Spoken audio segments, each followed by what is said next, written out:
আখের রস খাবেন, আখ বিক্রি করবেন, একটা করে আখ যখন আপনি মেড়াই করবেন, আর আখের বড় একটা মেশিনে বড় একটা লোহার চাকা আছে, চাকার ওখানে তিনটে করে ঘুমর দেওয়া আছে, একবার ঘোরালে ঘুরু, একবার ঘোরালে ঝুম, আর একবার ঘোরালে ঝুম, বারবার ঘোরালে ঝুমঝুম ঝুমঝুম করে আওয়াজ হয়। আল্লাহ নবীর বুখারীর হাদিস, মোহাম্মদ আল্লামা আব্দুল্লাহ ইসমাইল বিন বুখারী রাহমাতুল্লাহ আলাইহি তিনি ব্যাখ্যা করে বলে দিয়েছে, আল্লাহ নবী হাদিস শরীফে বললেন, এ দেখা যায় তোমরা বাদ্যযন্ত্র ব্যবহার করবে না, এই বাদ্যযন্ত্র ব্যবহার করা এটা হারাম হারাম হারাম। তাহলে একটা ঝমঝমি বাদ্যযন্ত্র রাসূল বলেছেন এটা চলবে না, এটা হারাম। তাহলে আখের দোকানে আপনি ব্যবসা করতে পারেন, 5 টাকা 10 টাকা গ্লাস আপনি চিল্লা চিল্লি করে কাস্টমারকে ডাকতে পারেন, কিন্তু ঝমঝমির আওয়াজ দিয়েছেন মা কুল্লি দারসিন শয়তানু আকামা ক্বালা আলাইহিস সালাম, হাদিসটা বুখারীতে এসেছে। ওই ঝমঝমির বাদ্যযন্ত্র রাসূল বলেছে ওই আওয়াজটা ওটা হারাম, চলবে না। তাহলে আখের দোকানটা আমি ছেড়ে দিলাম।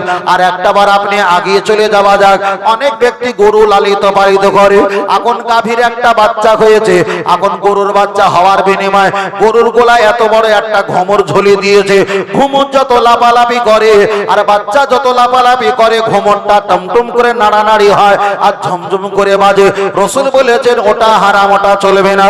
অনেকে ছোট ছোট বাচ্চা আছে, কোমরে একটা করে বটফল দেয়, কিংবা হাতে একটা করে ঝমঝমি দেয়, কিংবা ডান পায়ে বাম পায়ে একটা করে ঘুমর দেয়, বাচ্চা যখন লাফালাফি করে ঝুমঝুম করে আওয়াজ হয়। রাসূল বলছেন মা কুল্লি দারসিন শয়তানু, ওই বাদ্যযন্ত্র শয়তানের আওয়াজ, ওটা ইসলামে জায়েজ নেই, চলবে না। অনেকে দেখা যায় লোহা বিক্রি কেনাকাটা করে, অনেকে লোহা দোস্ত অ্যালুমিনিয়াম কাঁসা তামা স্টেনাল ফিস্টিল অনেক রকম কোড়াই পুরনো কেনাবেটা করে, আর এখানে ঘন্টা দেয় প্রাণাম সারানাম দ্বাদশ অংশগুলো পক্ষ সহ বা সব ইমামে আদবম, ওই যে দেখা যায় ঘন্টাটা টমটম করে নাড়া দেয়, ওটা অন্য ধর্মীয় ভাইদের ঘন্টা। আপনি ব্যবসা করবেন, কিন্তু ওটা যদি আপনি বাজাও ব্যবসা হালাল হতে পারে, কিন্তু রাসূল বলেছেন ওটা হারামে পরিণত হয়ে যাবে। চলেন আর একটাবার আগিয়ে যাওয়া যাক। আমার মায়েরা অনেকে হাতে চুড়ি ব্যবহার করে, এখানে স্টেনাল ফিস্টিল হীরা জহরত কাঞ্চনমণি মুক্তা অনেক রকমের চুড়ি ব্যবহার করে। আমি চুড়ি ব্যবহার করা হারাম ফতোয়া দিতে পারবো না, কিন্তু চুড়ি যখন ব্যবহার করে একের অধিক চুড়িটা পরে, আর চুড়ির আওয়াজ যখন জুমজুম করে আওয়াজ হয় রাসূল বলেছেন ওই আওয়াজটা চলবে না, ওটা হারাম। ও আমার মায়েরা, আপনারা 4-5টা চুড়ির অপেক্ষায় একটা দুটো আপনারা দামে চুড়ি ব্যবহার করেন, তবে বেশি চুড়ি ব্যবহার করে ঝুমঝুমি আওয়াজের মতো আওয়াজ চলবে, রাসূল বলেছে ওটা চলবে না। তাহলে আখের দোকানে এত বড় 3টে ঘুমর, ওটাও হারাম। বাচ্চার কোমরে কিংবা পায়ে বটফল, এটাও হারাম। এমনকি গরুর বাচ্চার গলায় একটা ঘুমর, এটাও হারাম। এমনকি মায়েদের হাতে চুড়ি আছে, এটাও হারাম। আগিয়ে চলে যাওয়া যাক, লক্ষ্য করে দেখা যায় আমার মায়েরা যখন পায়ে নুপুর পরে, নুপুরে দুটো মুখ এক জায়গায় করলে তিনটে করে 6টা বলদানা থাকে, ওরা পা নাড়া দিলে হাঁটাহাঁটি করলে দুটো মুখ এক জায়গায় করলে তিনটে 6টা ঝুমঝুম করে বাজে। তাহলে আখের দোকানে এত বড় ঘুমর, ওটা যদি হারাম হয়, গরুর গলায় এত বড় ঘুমর, ওটাও যদি হারাম হয়, বাচ্চার কোমরে হাতে ঝমঝমে বটফলের দানা, ওটাও যদি হারাম হয়, মায়েদের পায়ে যে নুপুরের দানা আছে, নিঃসন্দেহে এটা হারামের বাচ্চা। তবে আমি কি বলেছি মায়েরা নুপুর পড়তে পারবে না? বলিনি, পড়তে পারবে, তবে নুপুরের যে তিনটে করে 6টা বলদানা আছে, এটা খুলে দিতে হবে। গরুর গলায় যে ঘুমরটা আছে এটা খুলে দিতে হবে, বাচ্চার কোমরে পায়ে যে ঘুমরটা আছে এটা খুলে দিতে হবে। এক সময় আম্মা জান আয়েশা সিদ্দিকা রাদিয়াল্লাহু তাআলা আনহা তিনি বাড়িতে আছেন, দয়ার নবী মুহাম্মদ সাল্লাল্লাহু আলাইহি ওয়াসাল্লাম দুনিয়া থেকে ওফাত মানে বিদায় নিয়েছে। একটা মহিলা ছোট বাচ্চা কোলে করে নেয় না আমাদের মা চাচিরা, এ বাবু অসুবিধা হচ্ছে নাকি? চলেন।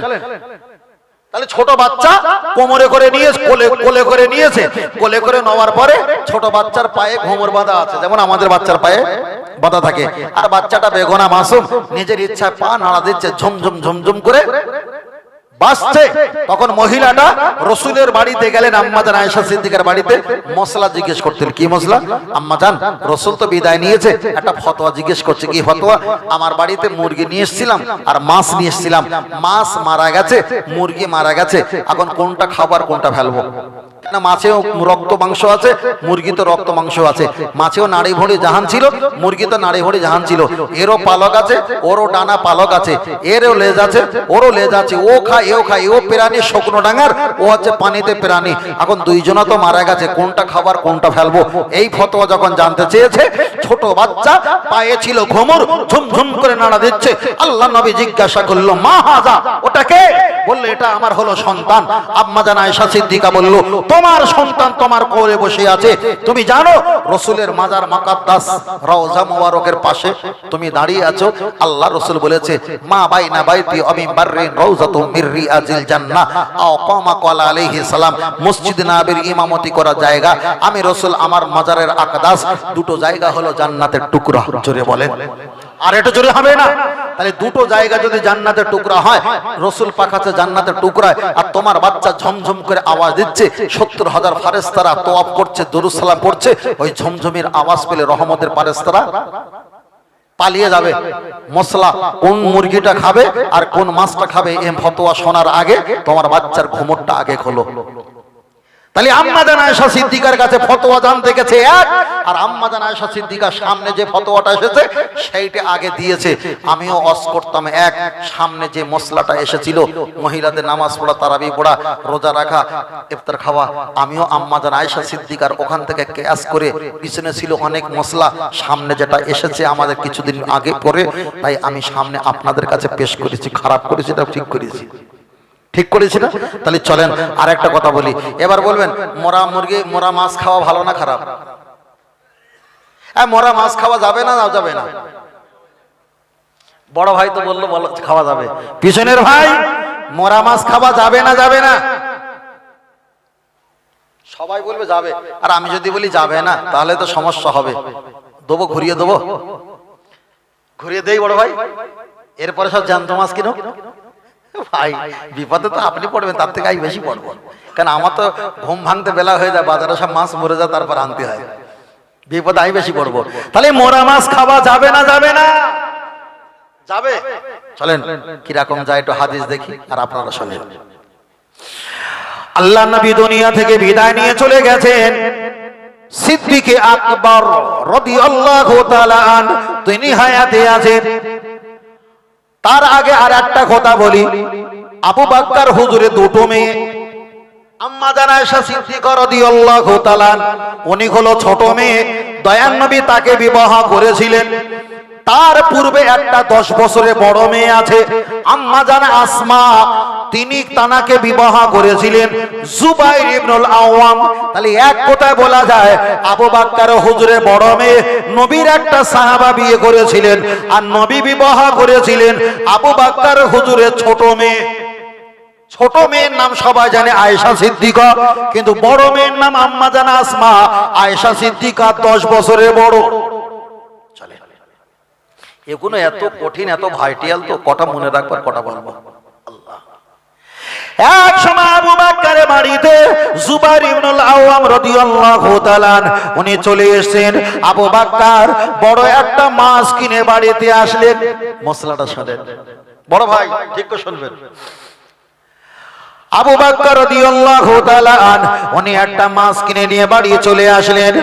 জুবাইর ইবনুল আওয়াম জিজ্ঞাসা করলেন, ও আব্বাজান, এটা কি মাছ? বললেন, হ্যাঁ। জীবিত না মৃত? আবু বকর হুজুর বললেন, এটা মৃত। খেলা শুরু। আব্বাজান, মৃত মাছ খাওয়া তো হারাম। আবু বকর বললেন, মৃত মাছ খাওয়া হারাম তোমাকে বলেছে? জুবাইর ইবনুল আওয়াম বললেন, আব্বাজান, আমি এমন একজনের নাম বলবো যার নাম বললে আপনাকে বিশ্বাস করতে হবে।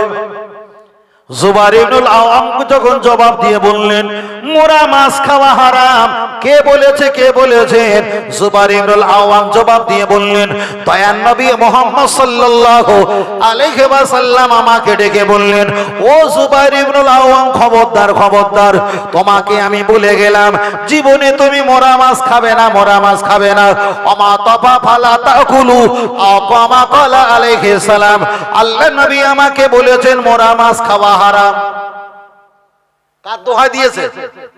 নবীর দোহাই। আবু বকর হুজুর কি এখানে মাথা মারতে পারবে? পারবে না। আবু বকর রাদিয়াল্লাহু তাআলা উনি বললেন নবী তোমাকে মোরা মাছ খাওয়া যখন হারাম ফতোয়া দিয়েছে, সেই নবী তো আমাকেও বলেছেন আত্তাফি হালালুন, ও আবু বকর মোরা মাছ খাওয়া জায়েজ। বলে সুবহানাল্লাহ। তাহলে নবী একজনকে বললেন মোরা মাছ খাওয়া হারাম, আবার আর একটা সাহাবীকে বললেন মোরা মাছ খাওয়া জায়েজ জায়েজ জায়েজ। আবু বকরকে বললেন মোরা মাছ খাওয়া যাবে।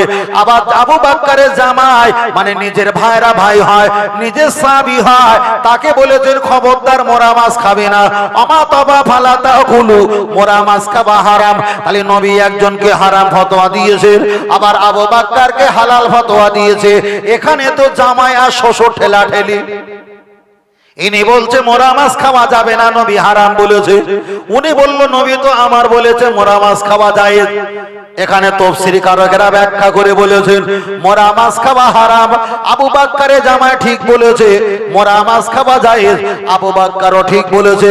যার ব্যাখ্যা হলো যে মাছটা মারা যাবার পর তার রক্ত জীবাণু যার সৃষ্টি হয়ে যায়, গোশতগুণ পচে যায়, পোকামাকড় বদরক্ত তৈরি হয়ে যায়, ওই মোরা মাছটা খেলে শরীরের রোগ আর ব্যাধি বিমার তৈরি হয়ে যাবে। আল্লাহর নবী আবু বকরের জামাই জুবাইর ইবনুল আওয়ামকে বলেছিলেন খবরদার জুবাইর ইবনুল আওয়াম, বেঁচে থাকতে ওই মোরা মাছ তুমি খাবে না, ওটা হারাম হারাম।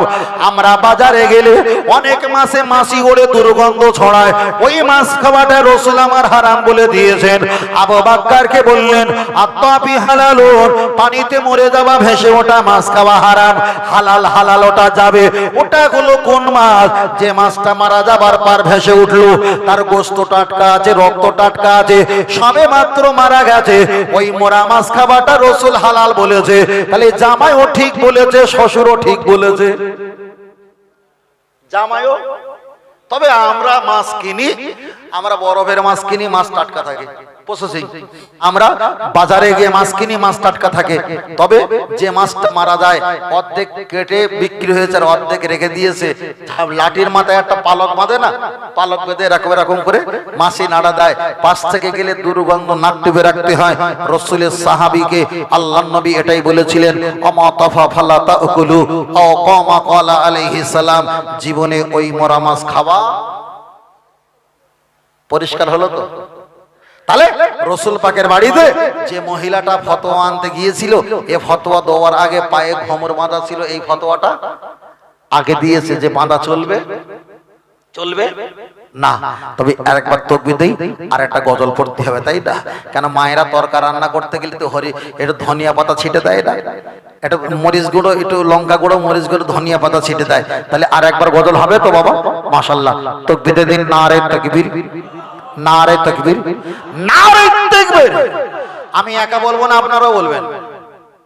বড় ভাই মাছ খাওয়া তো জায়েজ করে দিয়েছি, তাহলে সবাই মিলে বলি ইয়া রাসূলুল্লাহ ইয়া হাবিবাল্লাহ। হবে তো বড় ভাই? ইয়া রাসূলুল্লাহ ইয়া হাবিবাল্লাহ। মন খুলে একটা বার বলেন দিনি, বললেন ইয়া রাসূলুল্লাহ ইয়া হাবিবাল্লাহ, জোরে জোরে ইয়া রাসূলুল্লাহ। বাহ, আর একটু আওয়াজ তোলো, আমার নবীর শানে না? বলল ইয়া রাসূলুল্লাহ, গোলাপ নীলম গাধা নীলম, নীলম রজনী গন্ধা, মনের সুখে মালা গেতেছি সকাল থেকে সন্ধ্যা।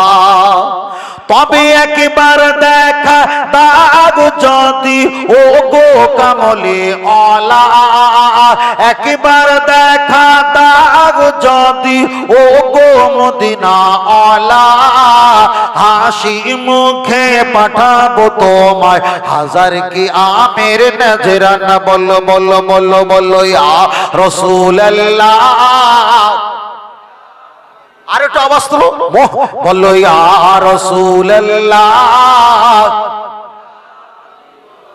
সাদা ফুলকে পছন্দ করি তুমি রংটি কোথায় পেলে, সাদা রঙকে পছন্দ করি তুমি রংটি কোথায় পেলে, নূর নবীজির নূরানি দাঁত সাদা ছিল বলে।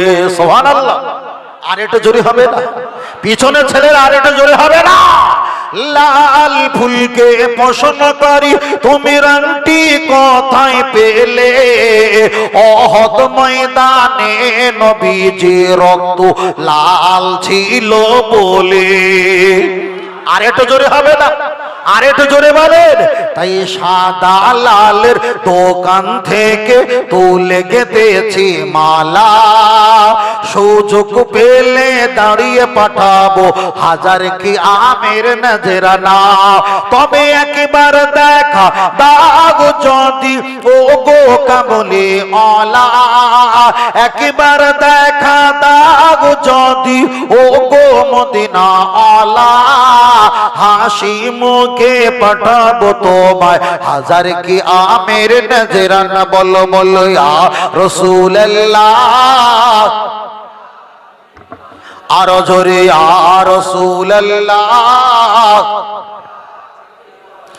হলুদ ফুলকে পছন্দ করি তুমি রংটি কোথায় পেলে, হলুদ রঙকে পছন্দ করি তুমি রংটি কোথায় পেলে, মায়ার নবীজির নূরানি চেহারা হলুদ ছিল বলে। আর একটু জোরে হবে না? আর একটু জোরে বলেন। সবুজ রঙকে পছন্দ করি তুমি রংটি কোথায় পেলে, জান্নাতি হুরে নারীর পোশাক সবুজ থাকবে বলে। তাই লাল হলুদের সাদা সবুজের দোকান থেকে তুলে গেতেছে মালা, আখিরি দোয়ার আগে দাঁড়িয়ে পাঠাবো হাজার কি আমের নজরানা। তবে একবার দেখা দাগ যদি ও গো কামলে ওয়ালা, একবার দেখা দাগ যদি ও গো মদিনা ওয়ালা, হাসি মুখে পাঠাবো তোমায় হাজার কি আমের নজরানা। বলো বলো ইয়া রাসূলুল্লাহ। জোরে বলো ইয়া রাসূলুল্লাহ। নারে তাকবীর। আল্লাহ কবুল করেন, বলুন আমিন। আরেকটু জোরে হবে না? আরেকটু জোরে হবে না? তাহলে 2 ঘন্টা দুটো গজল বলিস, বেশি বলিনি। কটা বলেছি? 2 ঘন্টা হয়ে গেছে। দূর আর আধা ঘন্টা করতে হবে। ওইটুকুনি আমাকে একটু মানে আবার রিকোয়েস্ট করেছে আধা ঘন্টা করতে হবে। ও শখ, মানে আমার মাঠে যা দুধ আছে সব দহন করে নেবে। তাতে কি আপনাদের অসুবিধা আছে বাবু? নেই তো? নেই তো? তাহলে একবার তাকবীর দিয়ে বুঝিয়ে দেওয়া যাক, নারে তাকবীর। এই যা তাকবীর আমার বড় ভাই সন্ধ্যা থেকে যা দিচ্ছে মনে হচ্ছে বালিশ দেই, ঘুমিয়ে পড়ুক, ঘুমিয়ে পড়ুক। এমন একটা তাকবীর দিতে হবে যারা ঘুমিয়ে আছে ওদের কানে বাস পড়ুক, আর যারা আত্মীয় আছে তারা এখানে চলে আসুক, আর যারা আমরা অলসতা আছি অলসতা সরে গিয়ে আমরা একটু সুস্থতা অনুভব করি।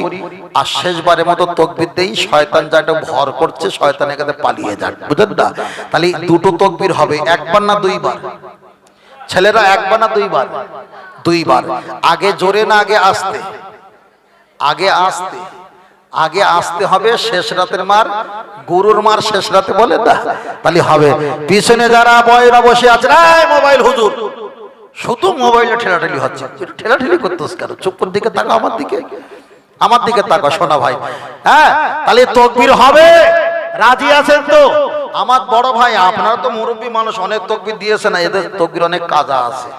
কথা বুঝতে পেরেছেন? আপনারা শুধু সিটকে উঠবেন, বাদ বাকি আমরা করে নেবো, বুঝলেন না? নারে তাকবীর! এটা জোরে না আসতে, তাহলে জোরে একটা আছে, তাই না? জোরে একটা আছে। নারে তাকবীর! আল কোরআনের আলো, আল হাদিসের আলো, প্রতি বছরে না এবছরে সারা রাত্রব্যাপী মহানি চললে সব। নারে তাকবীর! মাশাআল্লাহ মাশাআল্লাহ। মোটামুটি আর আধা ঘন্টা কাটাবো, তাই তো? আজকের কি বার? শুক্রবার। চলে গেছে শুক্রবার, চলে গেছে শনিবার। তবে চলে গেলে কি হবে, আমরা তো শুক্রবারে জামা পরেছি, শনিবারে খুলবো নাকি? তা আমরা তো জায়গা এখন পরিবর্তন করিনি, এখন শুক্রবারই আছে। শুক্রবার এখন আছে, শুক্রবার যায়নি। আমরা যদি হিসেব করি এখন শুক্রবার যায়নি, এখন শুক্রবার আছে, শুক্রবার আছে। আল্লাহ, এবার বলেন আপনাদের কাছে শুক্রবারের মর্যাদা বেশি না সোমবারের মর্যাদা বেশি? এই পোকা, এরকম করছিস কেন? শুক্রবারে, সোমবার? তুমি দলের মধ্যে একলা সোমবার মার খাবে তো? আপনার তো মারবে, আমারও ওই সঙ্গে মারবে, দুই খলিফা মারকে সদা হয়ে থাকবে। শুক্রবারের মর্যাদা বেশি না সোমবারের? শুক্রবারের। ভুল বললে তো হবে না, শুক্রবারের মর্যাদা বেশি। তাহলে একটা বার দেখে নেবো শুক্রবারের পক্ষে কারা কারা, একটু হাত তুলে আল্লাহকে দেখাই সবাই। আচ্ছা, সোমবারে কারা কারা, একটু হাত তুলে দেখান দিবি। সে পিছনে একটা তুলেছে, ও আমাদের সঙ্গে মার খাবে। একে তো হেয়ারিং এ গিয়েছি, আমরা হয়রানি হয়েছি, বিশাল রাগ আছে। বলছে আপনারা কটা ভাই? আমি বলি আমরা 6 ভাই। বলছে 6 ভাই যদি হও তাহলে আরো কাগজপত্র বেশি লাগবে। আরে বাবা, আমার দাদার ইচ্ছা হয়েছে 6টা সন্তান নেবে। ভালো করে শোনো, আমার দাদা দাদির ইচ্ছা হয়েছে সন্তান নেবে। তা ওর বাপের কি হয়েছে? আপনাদের অসুবিধা হয়েছিল নাকি? 6টা সন্তান হলে অসুবিধা হয়নি তো? হ্যাঁ অসুবিধা হয়েছিল। মানে আমার চাচা দুনিয়ার খোঁজ রাখে না, দুনিয়ার কোনো খোঁজ রাখে না। আমি বলেছি যে আমার দাদা আর দাদির একটু আনন্দ বেশি হয়ে গেছে, হতে হতে 6টা হয়ে গেছে। তার কারণ তোমরা হয়তো বিবাহ করছো 30 বছর, 35 বছর, 40 বছর, জায়গা জমি ঘর বাড়ি দোকান পেশারি সবকিছু নিজের পায়ে নিজে দাঁড়িয়েছো, তারপর বিয়ে করেছো। তা তোমাদের নিজের পায়ে যখন নিজে দাঁড়িয়েছো 40 বছর হয়েছে, 40 বছর হওয়ার পরে একটা বিয়ে করে কচি হয়েছে, কচিটার বয়স যদি 20 হয়, বাপের বয়স কত হবে? 60। তাহলে নিজের পায়ে নিজে দাঁড়িয়েছিল, এই 60 বছর পর কি এবার দাঁড়াবে? তাহলে কটা হবে? আর আমরা তো 16-17 বছর থেকে আমরা বিয়ে করেছি। তাহলে আমরা যদি 60 বছর পর্যন্ত যদি আমরা চাষাবাদ করি, আমাদের ফসল 5টা 6টা 8টা 9টা 11টা হতে পারে না? পারে না? পারে তো, পারে।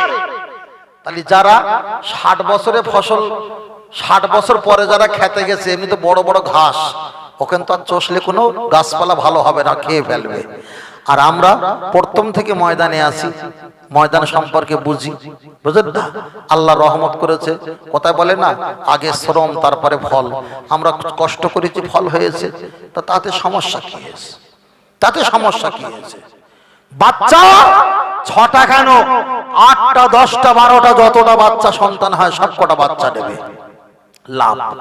ওই উত্তরপাড়ায় একটা ছেলেকে বিয়ে দেবে। আপনাদের এই সাঁওতালের 3 মাথা আছে না, 3 মাথার ওখানে একটা ছেলে বিয়ে দেবে, এখানে একটা ছেলে বিয়ে দেবে, ঘর বেঁধে দেবে। এই খাল ধারে একটা ছেলেকে ঘর বেঁধে দেবেন, রাস্তার বাস স্ট্যান্ডে ওখানে একটা ছেলেকে ঘর বেঁধে দেবেন। বাপের শুধু কলিজা, রাস্তায় আসতে হঠাৎ বাস পাবে না, ওই ছেলে বাড়ি চলে যাবে, গিয়ে খাওয়া দাওয়া করে শুয়ে পড়বে। হঠাৎ করে জলসা হচ্ছে, নাতি থেকে বলছে আব্বাজি গোশ নিয়েছিল, তখন দাদা আর একটা ছেলের বাড়ি গিয়ে খাবে। হঠাৎ করে ওখানে অফিসে গিয়েছিল, একটু পোস্ট অফিসে, সেখানে গিয়ে একটু কাজ ছিল, আসতে দেরি হয়েছে, মেজো ছেলের বাড়ি গিয়ে খাবে। ঈদের নামাজ পড়ে আসছিল, বড় ছেলের বৌমা বলেছে আব্বা খবরদার খাওয়া দাওয়া করে যেও, খাওয়া দাওয়া দেয়। বাপের কলিজা, ঠিক না বেটি? আর 10টা ছেলে থাকলে, আর যারা একটা ছেলে আর একটা মেয়ে নিয়েছে তাদের দুঃখ সারা জীবন। কত জীবন? সারা জীবন।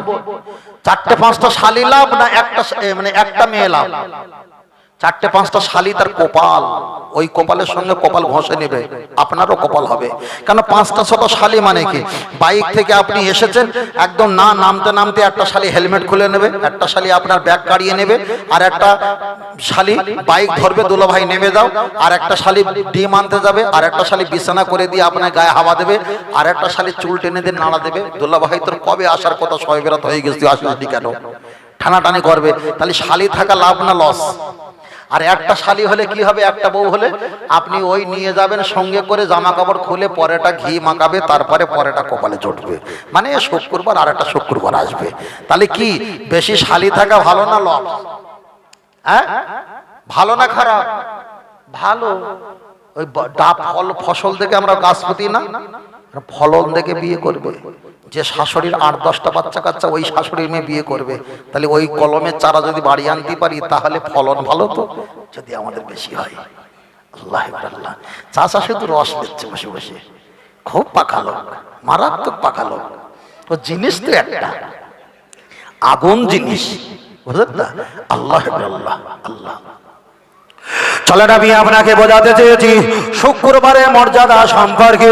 আপনার কাছে আমি ছোট করে বলি, এতগুলো যারা ভাই বসেছিলেন, আমি জিজ্ঞাসা করলাম শুক্রবারের মর্যাদা বেশি না সোমবারের মর্যাদা বেশি? আপনারা তো প্রত্যেকে বলেছেন শুক্রবারের মর্যাদা বেশি। অবশ্যই আপনারা ঠিক বলেছেন।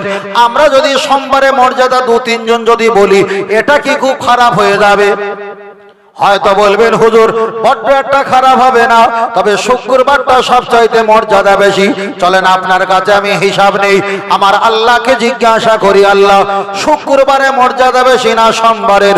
আমার আল্লাহর কোরআন জবাব দিয়ে বললেন, মিয়ামিল জুমাআতি ফাসাউ ইলা যিকরিল্লাহ। শুক্রবার যখন হাজির হয়ে যায় বান্দা, কেনাকাটা বেচা কেনা বন্ধ করে দিয়ে যিকরিল্লাহ, তোমরা আমার নাম স্মরণ করার জন্য মসজিদে চলে যাও। আমার আল্লাহ শুক্রবারের পক্ষে না সোমবারের পক্ষে? চলেন আপনাকে দ্বিতীয় নাম্বার বলি। নবীর কাছে গিয়ে বললাম, ইয়া রাসূলুল্লাহ, আপনি শুক্রবারের পক্ষে না সোমবারের পক্ষে? আল্লাহ নবী জবাব দিয়ে বললেন, কেন আমি সোমবারে যাব? খালাকাল্লাহু তাআলা ফিহি আদম, আমার আল্লাহ আদমকে সৃষ্টি করলেন শুক্রবার। আহাবাতাল্লাহু ফিহি আদম, নবী আদমকে দুনিয়াতে পাঠালেন শুক্রবার। অফিহি তুআফাহুল্লাহু আদম, নবী আদমকে আল্লাহ মৃত্যু দান করলেন শুক্রবার। অফিহি তাকুমুস সাআহ, আমার আল্লাহ যদি চায় শুক্রবারে কিয়ামত দিতে পারে। আল্লাহু আলাম, এ ব্যাপারে আমার আল্লাহ ভালো জানে। তাহলে আল্লাহও শুক্রবার, নবীও শুক্রবার। বড় ভাই বলেছে সোমবার, পিছনে একটা ভাই বলেছে সোমবার। এখন দুইজনের অবস্থা ভালো না খারাপ? বিরাট খারাপ। ও আমার সোনামানিকরা, গিয়ে চলে যাওয়া যায়, লক্ষ্য করে দেখা যায় আল্লাহ নবীকে জিজ্ঞাসা করলাম, হুজুর শুক্রবারে মর্যাদা বেশি না সোমবার? নবী বললেন শুক্রবার। আল্লাহ দোয়া কবুল করে। অফিহি তাকুমুস সাআহ, আল্লাহ যদি চায় শুক্রবারে 5টা জায়গা দোয়া কবুল হয়। তার ভিতরে একটা জায়গা হলো ইমাম সাহেব খুতবা দেওয়ার আগে, সুন্নাত পড়ার পরে খুতবা দিতে যাবে, এমন করে 1 মিনিট 10 সেকেন্ড 20 সেকেন্ড 30 সেকেন্ড সময় থাকে। ওই সময় যদি বান্দা আল্লাহর কাছে যায় শুক্রবারের খাতিরে, আমার আল্লাহ দোয়া কবুল করে। আল্লাহ নবী পরে বলে দিয়েছেন, কেউ যদি জুম্মার দিন অথবা জুমার রাতে আযাবুল ফিতনাতুল কবর, মৃত্যুবরণ করলে আল্লাহ কবরে আযাবটা অনেক মাফ করে দেয়। তাহলে শুক্রবারের মর্যাদা আল্লাহর কাছে, নবীর কাছে ভারী। নবী আদম আলাইহিস সালাম জান্নাত থেকে বার হয়েছিলেন শুক্রবার, জান্নাতে গিয়েছিলেন শুক্রবার, দোয়া কবুল হয়েছিলেন শুক্রবার। ঈসা, মুসা, দাউদ, শুআয়ব, জাকারিয়া, লূত, ইব্রাহিমের দোয়া কবুল হয়েছিল শুক্রবার। নবী ইসমাইল, নবী ইব্রাহিম আগুন থেকে বাঁচা, কুয়া থেকে বাঁচা, সবকটা শুক্রবার। বাবাজি পালিয়ে গেলে হবে না। শুক্রবারের মর্যাদা আল্লাহর কাছে যদি এত দামি হয়, আখিরি নবীকে ওই শুক্রবারের মর্যাদা বারে তো পাঠানো উচিত ছিল। ওই শুক্রবারের মর্যাদা বারে না পাঠিয়ে খামাকা সোমবারে কেন পাঠালো? জবাব দাও। কথা বোঝাতে পারিনি? সময় তো অল্প, ওদিকে যাওয়া যাবে না। আল্লাহ ও আমার জওয়ান যুবকেরা, আমি আপনাকে বোঝাতে পেরেছি, বোঝাতে চাই শুক্রবারে মর্যাদা আছে, আমি স্বীকার করলাম। আল্লাহ নবীকে পাঠিয়েছেন দেখা যায় রবিউল আউয়াল মাসে, ওদেরকে পাঠিয়েছেন মুহররম মাসে, নবীকে পাঠিয়েছেন 12 তারিখে, ওদেরকে পাঠিয়েছে 10 তারিখে, নবীকে পাঠিয়েছেন সোমবারে, ওদেরকে পাঠিয়েছেন শুক্রবারে। ও বাপজিরা, একটা বার হিসাব করেছেন তাম পৃথিবী সৃষ্টি হয়েছে মুহররমে 10 তারিখ, আশুরা শুক্রবারে। সব যদি শুক্রবার আশুরা আল্লাহ যদি এত মর্যাদা দেয়, আমার নবীকে কেন আশুরা শুক্রবারে মর্যাদা তারিখে পাঠালো না? আমরা বুঝতে পেরেছি আমার নবী হলো শিক্ষক, আর পৃথিবীর সমস্ত নবীরা, সমস্ত ব্যক্তিরা হলো ছাত্র। একটা হলো কমার্শিয়াল নাম্বার, হলুদ প্লেট, জনগণ হাত দেখাবে, ওখানে ছাগল নিয়ে, বকচা নিয়ে, ব্যাগ নিয়ে, হাঁড়ি নিয়ে, চাঁটা নিয়ে উঠবে, আপনাকে নিতে হবে। তাই একটা কমার্শিয়াল মাস, ওই মাসে ওই তারিখে পৃথিবীর নবী রাসূল আম্বিয়া সব কোটাকে আল্লাহ ওখানে নিয়ে দুনিয়াতে আল্লাহ ছেড়ে দিয়েছে। আর আমার নবী হলো স্পেশাল, একে বলা হয় প্রাইভেট নাম্বার। আমার নবী হলো একা, ওদের যাবার রাস্তা হলো মুহররম, আমার নবী যাবার রাস্তা হলো রবিউল আউয়াল, ওদের নামার তারিখ হলো 10 তারিখ, আমার নবীর নামার তারিখ হলো 12 তারিখ, ওরা হলো শুক্রবার, নবীর হলো ফ্লাইট হলো সোমবার। তাহলে মাস আলাদা, বার আলাদা, তারিখ আলাদা। সব নবীদের ক্ষেত্রে একই মাস একই তারিখ, আমার নবীর ক্ষেত্রে মাস আলাদা, তারিখ আলাদা, বার আলাদা। কেন? ওদের বিনিময়ে আমার নবী আসেনি, আমার নবীর ওসিলায় আল্লাহ ওদেরকে পাঠিয়েছে। আর একটু জোরে হবে না? বিষয়টা বললে অনেকটা লম্বা হবে, ছোট করে বলে দিচ্ছি। আপনাদের এলাকায় নাতি হয়েছে, সেই নাতির জন্য আপনি আনন্দ করেননি। আপনার মেয়ের কোনো ছেলে মেয়ে হয় না, তার জন্য টেনশন করেছেন, ঠিক না বেঠিক? অপরজনের মেয়ে সন্তান এসেছে, নাতি পোতা হয়েছে, আপনি অত আনন্দ করেননি। আপনার মেয়ের ঘরের নাতি না হওয়া পর্যন্ত আপনার মনে আনন্দ না। সন্তান হলে আর মেয়ের সংসার তো হবে না। পৃথিবীতে অনেক নবী এসেছে, নাতির মতো পরের মেয়ের হয়েছে, ওতে আনন্দ করে আমার কোনো লাভ নেই। আমার ঘরে মুহাম্মদ সাল্লাল্লাহু আলাইহি ওয়াসাল্লাম যদি বাচ্চাটা না আসতো, আমার জীবনটাই জিন্দেগি জাহান্নামের খড়ি আর জ্বালানি হতো। আমার নবী এসেছে, তাই নিজের নাতির জন্য দাদা যেমন মনটা উতাল হয়ে যায়, আমার নবী যেই দিন এসেছে ওই দিনটার জন্য ঈমানদারদের মন উতাল হয়ে যায়। শুক্রবারের মর্যাদা আছে, তবে সোমবারের মর্যাদা আমার নবীর কারণে। শুক্রবার হলো বাতাসা গোলা পানি, সোমবার হলো দুধের পানি। কোনটা খাবে, বাতাসা গোলা না দুধের পানি? দুধের পানি। কেন? আমার নবী হলো আনা বইস্ত মুআল্লিমান, আমার নবীর কারণে সব মর্যাদা বেড়ে যায়। আর একটু জোরে হবে না? আর একটু জোরে হবে না? আমি সংক্ষেপ করে বলতে শেষ করতে পারবো না বলে চলেন ছোট করে একটা বলি। তাহলে আজকের বারে হলো শুক্রবার, পড়ে গেছে শনিবার, বার ছেড়ে দেন। কিয়ামত একদিন হবে তো? হবে না? আপনাদের সাবধান থাকে, কিয়ামত হবে না। হ্যাঁ, মানুষ যা কঠিন মনে হয়, এখানে কিয়ামত হবে না, সারা জায়গায় হবে। কিয়ামত কম হবে নাকি? কিয়ামত মাশাআল্লাহ। তাহলে কিয়ামত কবে হবে? হবে না? ও কবে হবে? হবে না। তবে একবার তাকবীরে কিয়ামত এনে দেই, আর রেখে লাভ নেই। জমি জায়গা, ঘর বাড়ি, মসজিদ মাদ্রাসা, খানকায়দা নিয়ে নিচ্ছে, কিয়ামতটা নিয়ে আসা ভালো। একটা ফোন করে দেই, কিয়ামত চলে এসো বাবা, দেরি করো না। তাহলে একবার তাকবীর দেন, নারে তাকবীর। আহা, কিয়ামত মানে এসে গেল। আর এটা তাকবীর দেন, নারে তাকবীর, নারে তাকবীর। মাশাআল্লাহ। কিয়ামত সকালবেলা হবে না দুপুরবেলা? সকালে। ওইটা মানে ভালো হয়, ওইটাই ভালো হয়। কেন? যার বলেছিল সকালবেলা দেনা পাওনা মিটিয়ে দেবো, তারা দিতে হলো না, ওইটাই ভালো হয়। ভাই ঠিক বলেছেন, আলহামদুলিল্লাহ। চলেন, আমি আপনাকে বোঝাতে চেয়েছি। আল্লাহ নবীকে জিজ্ঞাসা করলেন, ইয়া রাসূলুল্লাহ, হাবিবাল্লাহ, কিয়ামত কবে হবে? দয়ার নবী জবাব দিয়ে বললেন, কিয়ামত কবে হবে আল্লাহু আলাম, আল্লাহ ভালো জানে। ও বাবাজিরা, লক্ষ্য করে দেখা যায় আমরা অনেকে জানি কিয়ামত শুক্রবারে হবে, 10 তারিখে মুহররম আশুরা হবে। আল্লাহ নবী এক কথা বলে দিয়েছেন, এই তারিখে আল্লাহ অনেক কিছু দিয়েছে, এই তারিখে হলে হতে পারে। এ ব্যাপারে আমার আল্লাহ ভালো জানে। আমি তারিখের নাম বলছি না, আমি বারের নাম বলছি না। 24 ঘন্টার ভিতরে 5 ওয়াক্ত নামাজ আছে না নাই? কোন ওয়াক্তে কিয়ামত হবে? ভাই বলে তো সকালবেলা। এই ভাইয়ের ফোন নাম্বারটা নেবে। সকালবেলা কিয়ামত হবে। আমার নবীকে জিজ্ঞাসা করলেন, হুজুর সকালবেলা কি কিয়ামত হবে? আল্লাহ নবী জবাব দিয়ে বললেন, ও আমার সাহাবী জেনে রেখে দাও, আমার আল্লাহ সকালবেলা কিয়ামত দেবে না। সকালবেলা 2 রাকাত ফরজ নামাজ পড়ার আগে তোমার নবীর দিকে তাকিয়ে 2 রাকাত সুন্নাত আছে, যেখানে তোমার নবী সেখানে আল্লাহ রহমত, ওখানে কিয়ামত গজব নাই নাই নাই। আল্লাহ নবীকে আবার জিজ্ঞাসা করলেন, ইয়া রাসূলুল্লাহ, আল্লাহ কি জোহরে কিয়ামত দেবে?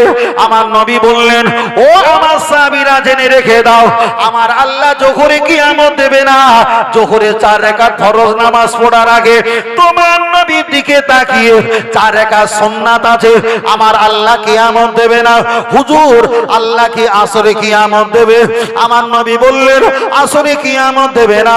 আসরে 4 রাকাত ফরজ নামাজ পড়ার আগে 4 রাকাত সুন্নাতে গায়ের মুআক্কেদা, তবুও তো সুন্নাত, আমার আল্লাহ কিয়ামত দেবে না। আমি নবী সুন্নাত আছি মানে আমি আছি, আল্লাহ রহমত আছে, কিয়ামত গজব ওখানে নাই। ও আল্লাহ নবী, আপনি একটা বার বলেন, আমার আল্লাহ কি এশা কিয়ামত দেবে? নবী আমার জবাব দিয়ে বললেন, আমার আল্লাহ এশা কিয়ামত দেবে না। এশা 4 রাকাত ফরজ নামাজ পড়ার আগে তোমার নবীর দিকে তাকিয়ে 4 রাকাত সুন্নাত নামাজ পড়তে হয়। আমি নবী ওখানে, আমার আল্লাহ রহমত ওখানে, কিয়ামত গজব নাই নাই নাই। তাহলে ফরজ বেঁচে গেছে সুন্নাতের বিনিময়, জোহর বেঁচে গেছে সুন্নাতের বিনিময়, আসর বেঁচে গেছে সুন্নাতের বিনিময়, এশা বেঁচে গেছে সুন্নাতের বিনিময়। বাতিনি একটা ওয়াক্ত, ওই ওয়াক্তটার নাম কি? আসর তো মাগরিব। ভাই তো সোমবার বলেছিলেন না? খুব বুদ্ধিমান, মারাত্মক বুদ্ধিমান। আল্লাহ সবাইকে কাপড় কিনতে, কাপড় ওলট পালট করে সবাইকে কেনাকাটা করে, সবাই কি বুঝতে পারে? বুঝতে পারে না। আল্লাহ নবী জবাব দিয়ে বললেন, সাহাবীরা তাহলে মাগরিবের সময় আল্লাহ নবী হাদিস শরীফে বললেন, জাবালাত নামাজ পড়া নিষেধ। ওই ফতোয়াটা নিয়ে আমাদের ইমাম সাহেব, মাওলানা সাহেব মসজিদে লিখে দিয়েছে, আসরের পরে মাগরিবের আগে বোর্ডে লিখে দিয়েছে, জাবালাতে নামাজ পড়া যাবে না না না। তাফসীর কারকেরা ব্যাখ্যা করে বলেছে, কিয়ামত কবে হবে? মাসের নাম বলছি না, তারিখের নাম বলছি না, মাসের নাম, তারিখের নাম, বারের নাম বলছি না। 5 ওয়াক্ত নামাজের ভিতরে মাগরিবের নামাজের পূর্বে, আসরের নামাজের পর আর মাগরিবের নামাজের আগে জাবালাত, ওই সময় নামাজ পড়া নিষেধ। মানে ওই সময় আল্লাহ কিয়ামত দেবে দেবে দেবে, আর কোন ওয়াক্তে কিয়ামত দেবে না। আমার নবীর সুন্নাত আছে, তাহলে নবী যেখানে আমার আল্লাহ পাকের রহমত সেখানে। আর একটু জোরে হবে না? তাহলে প্রমাণ হয়ে গেল একটা কথা, যে আসরের পরে মাগরিবের আগে জাওয়ালাত নামাজ পড়া নিষেধ, মানে ওই জায়গা কোনো সুন্নাত নেই, রহমত বরকত নেই, কিয়ামত দেবে। আমরা মাসের নাম বলিনি, তারিখের নাম বলিনি, বারের নাম বলিনি, 5টা ওয়াক্তের ভিতরে একটা ওয়াক্তের নাম বলেছি। কেউ কে বলেছে যে 10 তারিখ মুহররম আশুরা, এটা আল্লাহু আলাম, আল্লাহ ভালো জানে, কেউ দায়িত্ব নিতে চায় না। তবে আমি যেটা বলে দিয়েছি, আমরা দায়িত্ব নেই, সঠিকটাই আমরা একটা সাইড ভাগ করে নিস, তাই না? তাহলে আর একবার তাকবীর দেওয়া যাক, নারে তাকবীর, তাকবীর। আর এটা যদি বলে নারে তাকবীর, পিছন থেকে তাকবীর দেয় না, ওরা মনে করে জোরে তাকবীর দিলে তো কাল থেকে নামাজ পড়তে হবে। এ বড় ভাই, তাকবীর দেবে না শোনা ভাই? নারে তাকবীর, নারে তাকবীর। বাহ মাশাআল্লাহ। তাহলে আর একটা কথা বলি, সংক্ষেপ হয়ে গেছে, 5 মিনিট বাকি আছে। দাদু ভাই আর একটা কথা বলি, চলেন। কবরে আমরা যাব না? যাব না। আমরা ভালো হয়ে কবরে যাব না, কবরে গিয়ে ভালো হব? কবরে যাওয়ার আগে আমরা ভালো হব। ওই আমি বলছিলাম না, কেউ বলেছে 3টে, কেউ বলেছে 4টা, কেউ বলেছে খমসা 5টা কবরের সওয়ালে জবাব হবে, তাই না? বলেছিলাম, প্রথমে বলেছিলাম, সেই কথাটা শেষে বলছি। আমার বক্তব্য প্রথম যা বলেছি, লাস্টে যা বলেছি, টোটাল যেন একটা জায়গায় হয়ে যায়। কবরে যখন চলে যাব, প্রথম জিজ্ঞাসা করবে, মার রব্বুকা, তোমার রবকে। আমরা কি বলবো? আল্লাহ। আচ্ছা, কবরে আল্লাহকে আল্লাহ বলার পর আল্লাহ ফারেস্তা মুগুর নিয়ে চলে যাবে না থাকবে? বড় ভাই চলে যাবে? মুগুর নিয়ে যদি চলে যায়, তাহলে ইবলিসের কবরে গিয়ে বলে মার রব্বুকা, তোমার রবকে। ইবলিস বলে আমার রব হলো আল্লাহ। তাহলে ইবলিসের কবরে শান্তি হবে। এত কাজ করা কাঁচা